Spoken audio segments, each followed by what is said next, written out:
દેવંગભાઈ તમારું ભણતર વગેરે કેવું આમાં છે ને ક્રિએટિવ આપણા જેવા વ્યક્તિ હોય ને એના વિશે એક છાપ છે કે ભણવામાં ઢ હોય પણ ક્રિએશનમાં અવ્વલ હોય, તો એવું ખરું તમારે? એટલે હવે સિદ્ધાર્થભાઈ એ સાચું જ છે.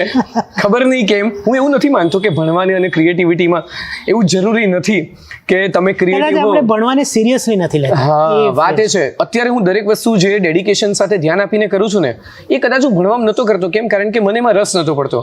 જે વિષયમાં ક્રિએટિવ માણસોને રસ પડે ને, તમે એક યુટ્યુબ ચેનલ શરૂ કરી છે તો તમે ત્યારથી એમાં વિડીયોઝ અપલોડ કરો છો, ડેડિકેટેડલી કામ કરો છો, કારણ કે તમને એમાં રસ છે. મને ભણવામાં રસ જ નહોતો. મને જેમાં રસ પડ્યો જે દિવસથી એમાં મેં ડેડિકેશન સાથે કામ શરૂ કર્યું તો આજે હું ક્યાંક પહોંચી શક્યો છું અથવા પહોંચી રહ્યો છું. એટલે ભણવામાં રસ નહોતો. અને મારા ઘરમાં બંને ભાઈઓ હોશિયાર, એટલે એ લોકોને સ્કૂલમાં પહેલો નંબર આવે બંને, અને હું સૌથી નાનો. હવે એ લોકો બંને સાયન્સના વિદ્યાર્થીઓ, એન્જિનિયર બન્યા, એને એકે ડોક્ટરેટ કર્યું, PhD કર્યું, ફોરેનમાં ભણ્યા, અને હું 12મા સુધી મને ધક્કા મારીને 12th કોમર્સ પાસ કરાવ્યું. પછી મેં BCom કર્યું. હું સાચું કહું, મારું ભણતર BCom કર્યા પછી શરૂ થયું કારણ કે મેં માસ કોમ્યુનિકેશન જર્નલિઝમ માટે નક્કી કર્યું. ક્યાં કર્યું? મેં અહીંયા ગુજરાત યુનિવર્સિટી ડિપાર્ટમેન્ટમાંથી.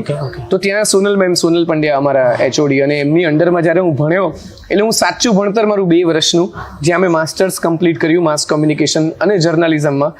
એમાં જે મારું માઇન્ડ ખુલ્યું, એમાં જે હું સમજ્યો ને, એને હું હંમેશા મારું સાચું ભણતર ગણું છું કે માસ્ટર્સ કર્યા પછી બધું